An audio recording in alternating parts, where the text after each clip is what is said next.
चलवा कटीली अखिया नसीली सबके मुआ दे बुका,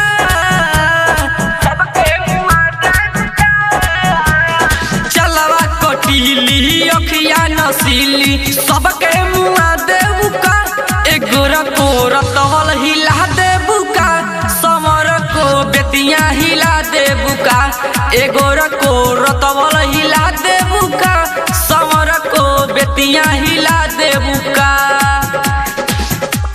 एगोरा को रतवल हिला दे बुका, एगोरा को रतवल हिला दे बुका, समर को बेतिया हिला दे बुका।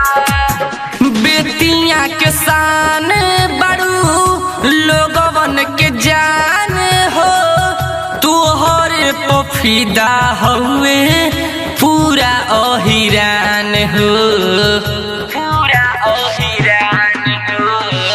बेतिया के शान बड़ू लोगवन के जान हो, तोहरे पफिदा हुए पूरा अहिरान हो।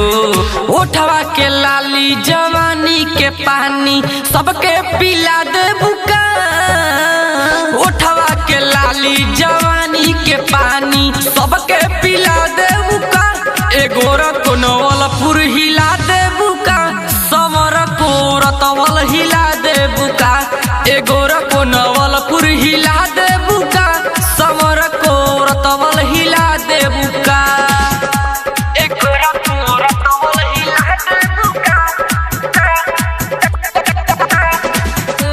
एगोरा को रतवल हिला दे बुका, रोशन रिकॉर्डिंग स्टूडियो धनहा। समर को बेतिया हिला दे बुका। कोई रात जागले बड़ू पूरा हो रतिया, तोहके पकड़ ले बा सगरी बरतिया, सगरी बरतिया। कोई रात जागले बड़ू सगरी हो रतिया, तोहके पकड़ ले बा पूरा बरतिया।